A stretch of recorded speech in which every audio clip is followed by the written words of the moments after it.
Galatians chapter 2 verse 21 అందరం కలిసి చదువుదాం. నేను దేవుని కృపను నిరర్ధకము చేయను, నీతి ధర్మశాస్త్రం వలన అయితే ఆ పక్షమందు క్రీస్తు చనిపోయినది నిష్ప్రయోజనం. చిన్న అద్భుతమైన మాట చెప్తాను. If you are banking on the works, it means you are banking on the లా.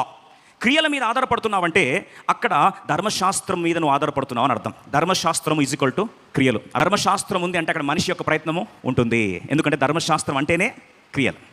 ఇప్పుడు అక్కడ మనిషి ప్రయత్నం లేకుండా మొత్తం దాని మీద ఏం చేశాడండి? నీళ్ళు పోసేశాడు. ఎన్నిసార్లు పోసాడు? 3 సార్లు పోసాడు. అంటే ఇక్కడ మనిషి యొక్క ప్రమేయం ఇక లేనే లేదు. ఏదన్నా జరిగితే అది ఎవరు జరిగించాలి? దేవుడే జరిగించాలి.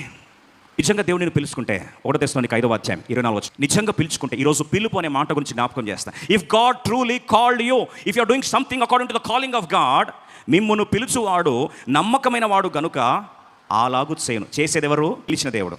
పిలిచిన వాడు నమ్మదగిన వాడు కాబట్టి అలా చేసేది ఎవరి పని? పిలిచినోని పని, మనం కాదు. మనం పిలువబడిన వారము, ఆయన ఎవరు? పిలిచినవాడు. ఒకవేళ మన చేతి ప్రయత్నం ఉంటే అక్కడ పిలిచినవాడు ఏమవుతాడు? మౌని అయిపోతాడు. మన ప్రయత్నం ఎప్పుడైతే ఖాళీ చేయబడితే అక్కడ పిలిచినవాడు పనిచేస్తాడు. ఎందుకంటే పిలిచినవాడు ఎవరండి? నమ్మదగిన వాడు.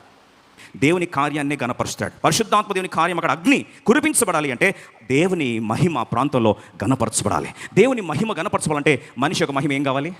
ఖాళీ చేయబడాలి. చాలాసార్లు మన జీవితంలో అద్భుతాలు ఎందుకు జరగట్లేదు నా జీవితాలని చాలాసార్లు మనం ఆలోచిస్తుంటాం.